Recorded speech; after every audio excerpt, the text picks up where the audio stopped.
আপনি এনডিএ জোটের কথা বলতে পারেন, আর যাই হোক চন্দ্রবাবু নাইডু কিন্তু এখনও এমন কিছু করেননি যাতে প্রধানমন্ত্রী নরেন্দ্র মোদী বা হোম মিনিস্টার অমিত শাহর বিরাগ ভাজন হন।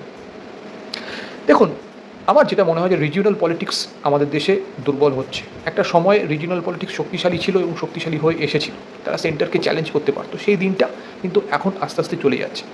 এখন কেন্দ্রীয় যে রাজনৈতিক দল তারা অনেক বেশি শক্তিশালী, সেন্টার সেন্ট্রিক পলিটিক্সটা অনেক বেশি শক্তিশালী হয়েছে এবং মানুষও সেটাই চেয়েছে। তার কারণ আপনি দেখুন, যে রিজিওনাল পলিটিক্যাল ফিগার্সরা যারা ছিলেন, মমতা ব্যানার্জি বলুন, লালু প্রসাদ যাদব বলুন, এদের বিজু জনতা দলের বলুন, নবীন পটনায়ক বলুন, এদের দীর্ঘদিন ধরে মানুষ দেখে দেখে দেখে দেখে বোধহয় তাদের মতামত পরিবর্তন করেছে। তার সঙ্গে বিভিন্ন চার্জেস রয়েছে, বিভিন্ন অভিযোগ রয়েছে।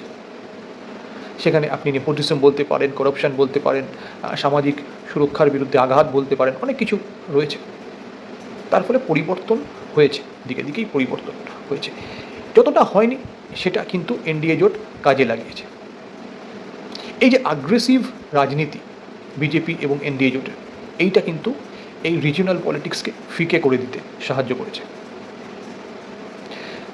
2029 সালের লোকসভা নির্বাচনের দিকে তাকিয়ে বিজেপি কিন্তু আরও শক্তিশালী হওয়ার চেষ্টা করে, they will flex their muscle.